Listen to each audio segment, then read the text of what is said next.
Isang pagtutuwid. Santa Claus isn't coming, but the Lord Jesus Himself, siya po ang darating. Jesus is coming back.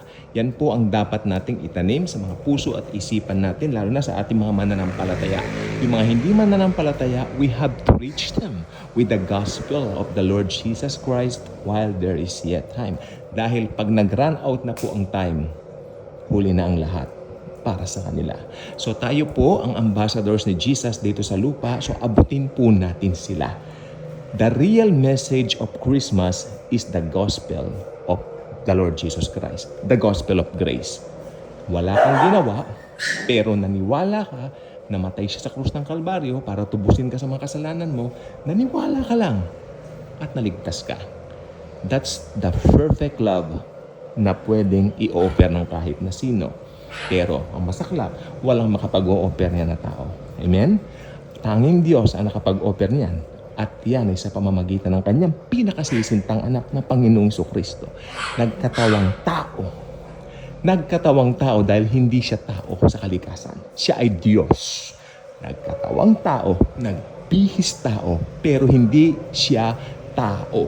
Kaya nga nagkatawang tao. Amen. So si Jesus po ay meron dalawang persona. Okay? 100% God, 100% man. Ops. Huwag yung sasabihin na 50% God at 50% man. That's wrong. That's wrong. Ang totoo po niyan, si Jesus sa isang persona may dalawang kalikasan. Kalikasan ng Diyos at kalikasan ng tao. Amen. 100% God, 100% man. Yan po ang tinatawag namin sa Bible School na hypostatic union. Okay, so ito po naman mga bagay na ganito. Tuwing Kapaskuhan, sapat na, sabi ng Biblia, sapat na yung mga sinayang nyo sa mga walang kabuluhang pagsasaya. Pagdiriwan ng kung anik-anik na. So it's about time, Christians, to spread the love of Jesus. The real message of Christmas is that He came to die. Pinanganak siya. He was born to die.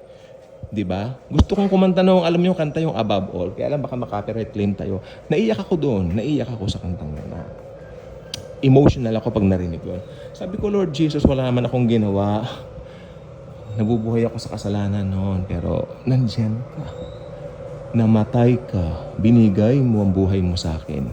Salamat, Panginoon. That's all we can do. Alam nga, magtutuwad pa ako. Salamat, Panginoon. Magganon-ganon. Ay, hindi. Hindi.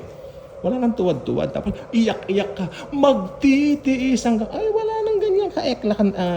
Kaeklatan na ganyan. Mga tinatawag na mga ano yan. Mga kung anik-anik na, hindi na kailangan, no? Eklat na lang yan, eh. Diba? O, cry na lang, kumbaga. So, alam natin ang totoo, Jesus died once for all time. Diba? At yan po ay binigay na po sa atin magpakailanman. Okay? So, spread the real message of Christmas. The real message of Christmas is Jesus Christ Himself. God bless.